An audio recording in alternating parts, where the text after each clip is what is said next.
llega a urgencia unas 3 veces un infarto. Queda dura, pero no necesariamente. Tiene muchas posibilidades diagnósticas, muchas. ¿Ya? Etiologías cardiovasculares, no cardiovasculares, que hablamos de eso más adelante, en la clase, así que no nos vamos a detener. Hay muchas causas, ¿cierto?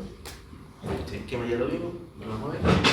Siempre el enfrentamiento al dolor torácico, bueno, como en todo en verdad, pero siempre cuando yo enfrento a alguien con dolor torácico, lo veo cara a cara, lo más importante es evaluar siempre la hemodinamia del paciente, si el paciente está estable o no. ¿Qué quiere decir eso? Si en el fondo tiene riesgo vital o no tiene riesgo vital cuando yo lo estoy evaluando. Las causas van a quedar para después, ¿ya? Así como saber la causa así como de entrada, pero lo más importante es estabilizarlo y después voy a ver finalmente lo que es la causa y después voy a ver el tratamiento, ¿ya? Eso es como a grandes rasgos en todo caso. La anamnesis es lo principal que nos va a servir para orientarnos en el diagnóstico y tratamiento. Importante los antecedentes. Si llega un paciente con dolor torácico, lo conversamos al principio, hipertenso, diabético, fumador, obesidad, y más encima fumó, coca, no, y tiene con dolor de pecho, le van a pensar, a lo mejor si tiene un infarto, ¿cierto? Pero si es un loco joven, deportista, le duele el pecho, van a pensar de entrar en un infarto. Bueno, debería. Uso de drogas, tabaquismo, un factor de riesgo importante, ¿cierto? Cardiovascular. Uso de drogas, la cocaína, la pasta base. Trauma, obviamente, si se pegó en el pecho, quizás por eso le duele. Y caracterizar el dolor. Ahí ya lo hablamos un poquito al principio. Si es opresivo, si es pleurítico, si es punzante, sería lo mismo antes. Transfixiante, acuérdense, transfixiante, ¿de qué era el transfixiante? ¿Y de qué patología sospechamos? Si la atravesado en la bocha. Seccionado ártica, ¿cierto? El síndrome ártico agudo, bien. Ya, neuropático urente, se nos olvida de repente, pero acuérdense que de repente el paciente viene y dice, no, o sea, doctor, que me quema el pecho, me quema algo por dentro. Ya, uno lo va a ver y como que no tiene nada, dice, ya, qué raro, y le indica manejo sintomático. Y después a los 2 días vuelve, el doctor me sigue doliendo, pero ahora me salieron unas manchitas. Ya, pues lo voy a ver y el herpes zóster. El herpes zóster es una causa frecuente de dolor torácico neuropático o urente que quema, eso quiere decir urente que quema, y que muchas veces puede iniciar antes de aparecer las lesiones. Entonces, uno de los diagnósticos diferenciales que uno podría sospechar, sobre todo si es de un lado el dolor. ¿Ya? El inicio, si es súbito, si va de poquitito, si se va de algún lado, cuánto dura, factores que lo desencadenan a aliviar y los síntomas asociados. Esto sí es fundamental, esto es para todo, es transversal. Pero ¿cómo ustedes se darían cuenta de que un paciente, o cómo piensan que un paciente en verdad está con dolor? ¿Cómo ustedes objetivarían que el paciente está efectivamente con dolor y no le está chamullando? ¿Cómo lo ven al paciente? La fase es una cosa, uno pone faciálgica, fase noálgica. ¿Frecuencia cardíaca? Frecuencia cardíaca, ¿cómo debería estar si está con mucho dolor? Taquicardia. ¿Qué más? Presión arterial. Diaforesis, eso es súper importante. Está sudado entero, está todo dolor probablemente. ¿Qué más? La posición, está por postura antiágil, ¿cierto? Está inquieto, ¿cierto? ¿Qué otra cosa? Está pálido, está con mucho dolor, está pálido. ¿Y algo más? Eso es súper importante. El paciente que está con mucho dolor, esto es transversal, generalmente náusea. Entonces, un paciente que viene, no, le duele el pecho, ustedes lo ven tranquilo. ¿Cuánto le duele de 10, siendo 10 el valor más alto? 10. Ustedes ahí tranquilos, signos vitales normales. ¿Ha tenido vómitos? No. ¿Ha tenido náuseas? Tampoco. Ya, igual que esté con un dolor 10 de 10 y ustedes lo vean tranquilo. Entonces, eso les sirven los síntomas neurovegetativos. Son síntomas que en general vienen cuando hay un dolor muy intenso. Y ahí lo principal, náusea, vómitos, palidez, diaforesis o sudoración excesiva. Son las 4 cosas que en general uno pregunta como para objetivar si un dolor es muy intenso o no. ¿Ya? Ya por ejemplo los infartos vienen con náusea, ya los infartos vienen con vómitos. Entonces, lo típico que uno ve, por ejemplo, urgencia de los cólicos renales, por ejemplo, uno sabe que vienen con mucho dolor, las piedras, ¿cierto? Claro, que en general vienen con náuseas, vienen con vómitos, y yo no le voy a pasar un medicamento para los vómitos, le voy a pasar un medicamento para el dolor, ustedes le van a pasar algo para el dolor y se le quitaron los vómitos. ¿Ya? Está el equivalente anginoso, que ya mencionamos algo, que existen algunos grupos, por así decirlo, que pueden hacer isquemia miocárdica en ausencia de los síntomas típicos, y ya dijimos que eran los pacientes diabéticos, ancianos y también mujeres. ¿Ya? Ya lo hablamos. Ahora, ¿cuál es el enfrentamiento? Signos vitales. Entonces, los signos vitales, siempre que entren a evaluar a un paciente, sobre todo si van a estar, por ejemplo, en urgencia, siempre lo primero es ver los signos vitales, porque es como la imagen con la cual uno entra a ver al paciente. Entonces, no es lo mismo que un paciente consulte por dolor y que ustedes ven por fuera y está taquicardia con 130, a que esté con 70 de pulso, ¿cierto? Obviamente, si está de 130 dicen, mejor algo tiene. Entonces, los signos vitales dicen mucho. Neurovegetativo, ya lo hablamos. Inspección del tórax, lesiones, acuérdense del herpes zóster. Auscultación cardíaca, por ejemplo, si tengo un frote pericárdico, voy a pensar a lo mejor en una pericarditis. Lo mismo que si tengo los tonos cardíacos apagados, por ejemplo, en un taponamiento cardíaco. Acuérdense que el frote pericárdico es este sonido que se genera con inflamación del pericardio. Los antiguos semiólogos decían que era como frotar dos cueros. ¿Ya? No sé en qué contexto frotaban dos cueros, pero ese era como el sonido. Y el examen pulmonar, puedo encontrar ruidos crépitos, vectores o derechamente el murmullo pulmonar abolido, por ejemplo, cuando hay derrame pleural. Acuérdense que si hay un derrame pleural muy grande, muy extenso, por ejemplo, de todo el lado derecho, eso en general va a generar un dolor pleurítico. El paciente va a respirar y le va a doler. ¿Ya? Y esto se le tiene que grabar para toda la vida, porque todo dolor torácico, cuando yo estoy buscando la causa, debería tener al menos 2 exámenes. Y esto, si lo digo al tiro que se lo voy a preguntar, electrocardiograma y radiografía de tórax para todos. ¿Ya? Todos. Ya, esto es súper importante, el electrocardiograma te descarta la causa isquémica y la radiografía en verdad te puede ver muchas cosas. Ocupación, por ejemplo, de los recesos, si tengo un derrame pleural, si tengo una neumonía, incluso si tengo un ensanchamiento mediastino, ¿ya? Si tengo un mediastino muy ensanchado y viene con un dolor transfixiante, me diseccionado, que era lo que conversamos, se empieza a penetrar sangre en el lumen, ¿ya? Y eso empieza a agrandar ahí el mediastino. Entonces, es una de las causas que nos pueden orientar también, ensanchamiento del mediastino con síndrome aórtico agudo. Esto para todos, ¿bien? Este es el muchacho. Otros exámenes, obviamente van a ser según la sospecha que ustedes tengan, tromboninas, que habitualmente las pedimos en infarto, lípido D, que es un producto de la coagulación, que habitualmente lo usamos, por ejemplo, en el TEP, el tromboembolismo pulmonar, lo mismo que el angioTAC. El ecocardiograma también lo podemos usar en el agudo, para ver, por ejemplo, sobrecarga de cavidades derechas, también en el contexto de un TEP. Otros. Ya, esto también siempre se lo van a preguntar, siempre. Ya, ¿cuáles son 5 grandes del dolor torácico? Y eso tienen que sabérselo así, como el agua. Primero, ya lo hablamos, síndrome coronario agudo. Segundo, el TEP, tromboembolismo pulmonar. Tercero, el síndrome aórtico agudo. Cuarto, el neumotórax, atención, ojo. Y 5, la rotura esofágica. Ahora, ¿por qué le dicen los 5 grandes del dolor torácico? Porque estas 5 son patologías que generan dolor torácico y que son potencialmente graves. Si ustedes no la identifican y no se dan cuenta que tienen alguna de estas cosas, se puede morir el paciente, ¿ya? En el corto plazo. Entonces, por eso es importante ir a buscarlas. Síndrome coronario agudo, ya lo hablamos, ¿cierto? En general es un dolor opresivo, ¿cierto? Con irradiación, anginoso. En general persiste más allá de 20-30 minutos, no es probable que ese paciente tenga un infarto. El examen físico, en el infarto en general como que no encontramos mucho. Puede haber algún grado de congestión pulmonar, sí que el infarto comprometió más las cavidades, pero más que eso como que no voy a encontrar mucho. Y el diagnóstico, por supuesto, es clínico, electro y biomarcadores. Siempre se dice que para el diagnóstico de infarto necesitamos 2 patitas de 3. Si tengo clínica más electro, hago el diagnóstico al tiro.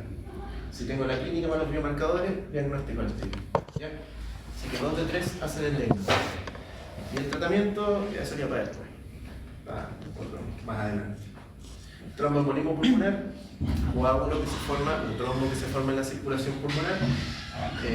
Lo más frecuente es una disnea que inicia de forma súbita, asociado a un dolor pleurítico de inicio súbito. ¿Ya? Eso es como lo más frecuente que ustedes van a ver. Siempre hay que preguntar por los factores de riesgo de TEP. ¿Conocen algún factor de riesgo de tromboembolismo pulmonar? Hombre ectomorfo. ¿Has visto tabaquismo? Tabaquismo uno, sí.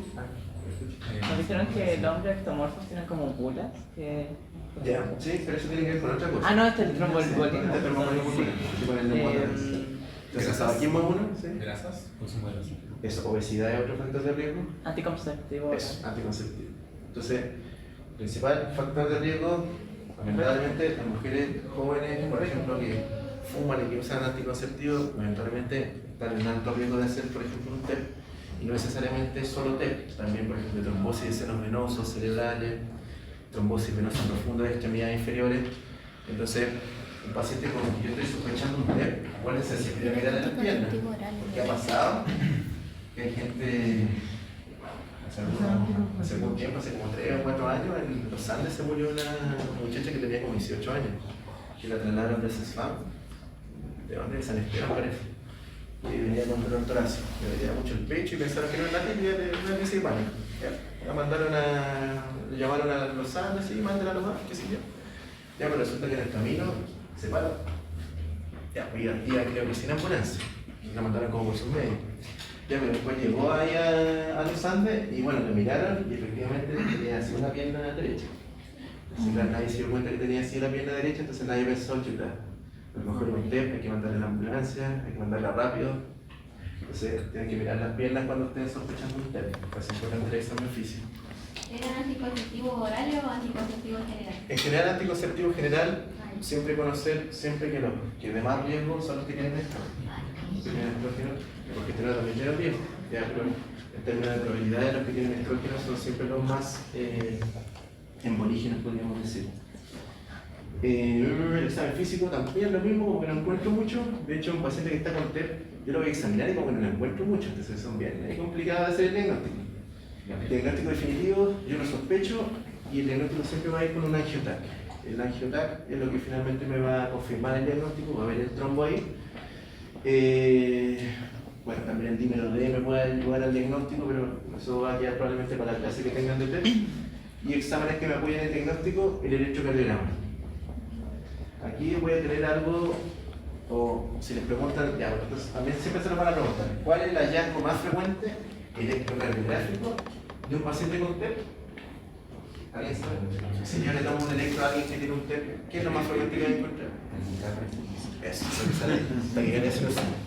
Es lo más frecuente por lejos. O sea, si ustedes están pensando en un TEP y no está taquicárdico, raro. Ahora la típica, como en la medicina no todo es absoluto, chuta, a lo mejor el loco usa beta bloqueo. Y a lo mejor por eso no está taquicárdico. Son cosas que tienen que tomar en cuenta. A lo mejor no está taquicárdico porque está con beta bloqueo encima. Ha pasado. Y ese hallazgo electrocardiográfico que es S1.3, que es esa cuestión que está ahí, que en el fondo, ya no nos vamos a profundizar mucho, pero son hallazgos electrocardiográficos que son muy específicos de TEP, que me denotan que existe una sobrecarga del ventrículo derecho, pero son muy específicos, pero poco sensibles. O sea, la mayoría de los pacientes no lo tienen, pero si yo lo encuentro en el electro, es muy sugerente del TEP. ¿Ya? Eso. ¿Los 5 grandes de dolor torácico dan tiempo como para hacer el examen? Sí, bueno, entiendo. A veces que llega un fulminante.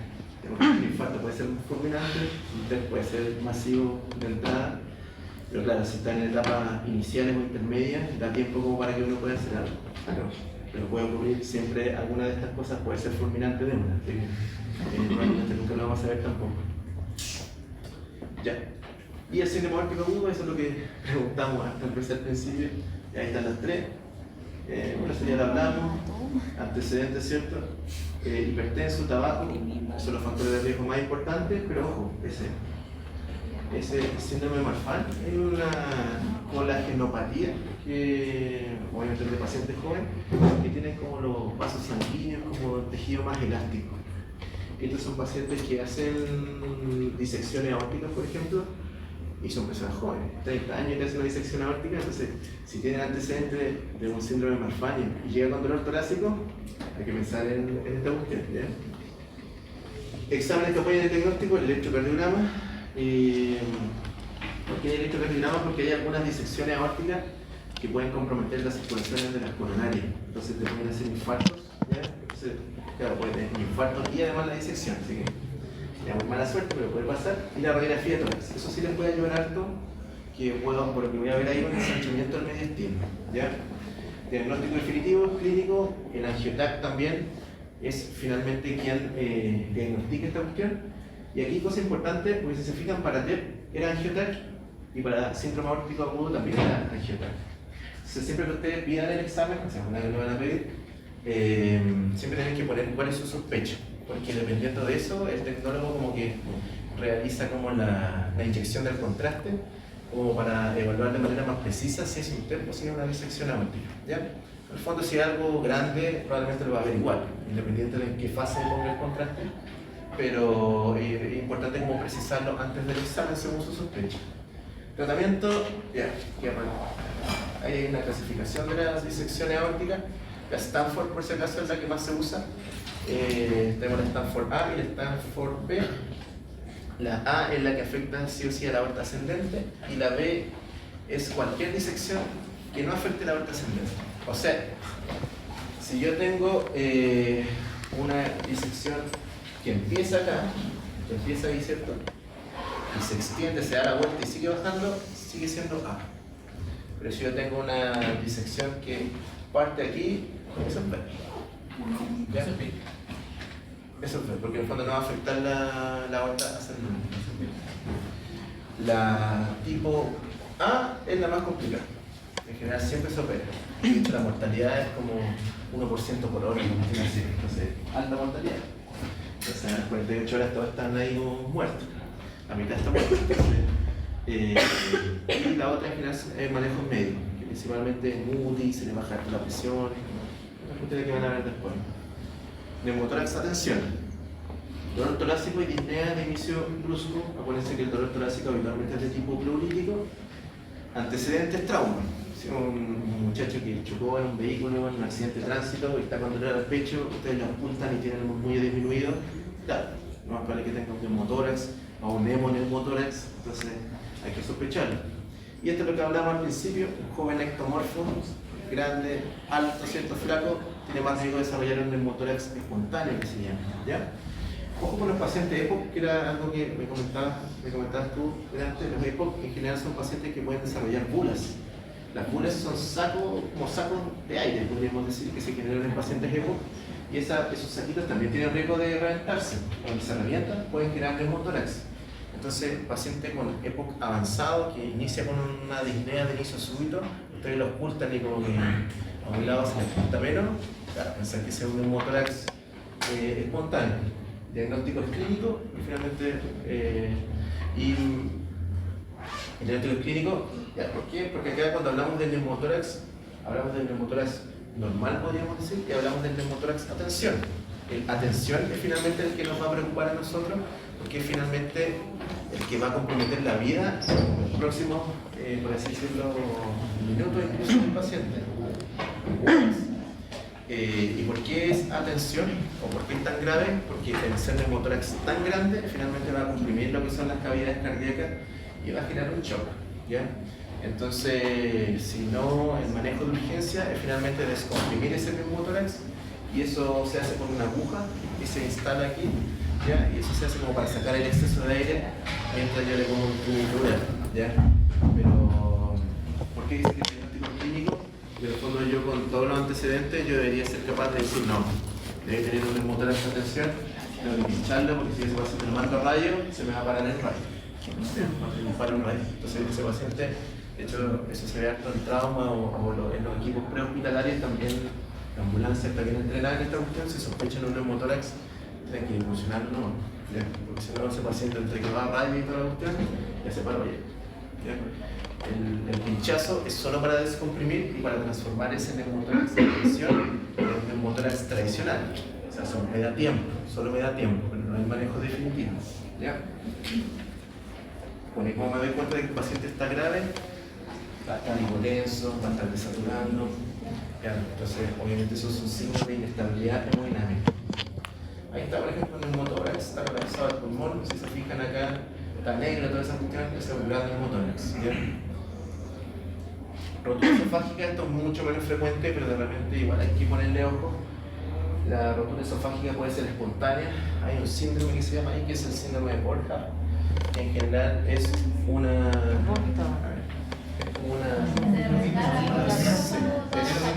Es un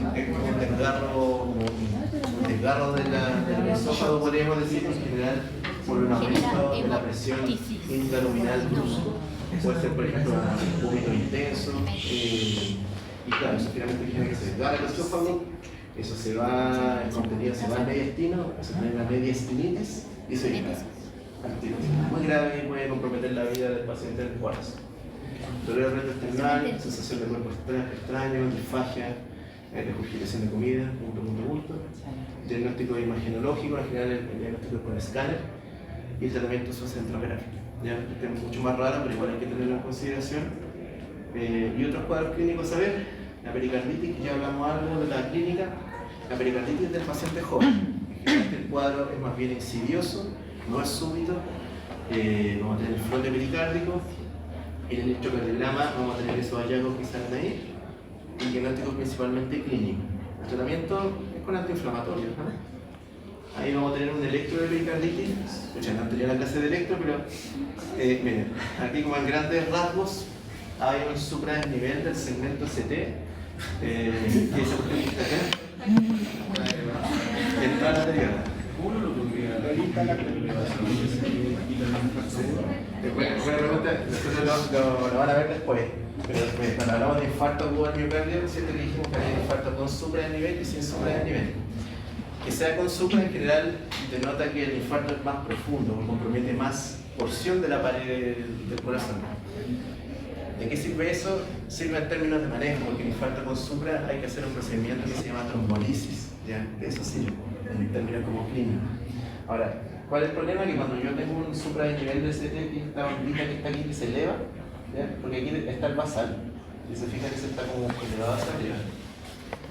Lo van a ver después, pero acá tengo un supradesnivel que está en todas las paredes del corazón. Entonces, cada una de estas derivadas me va a señalar una porción específica del corazón, la pared inferior, la pared lateral, qué sé yo.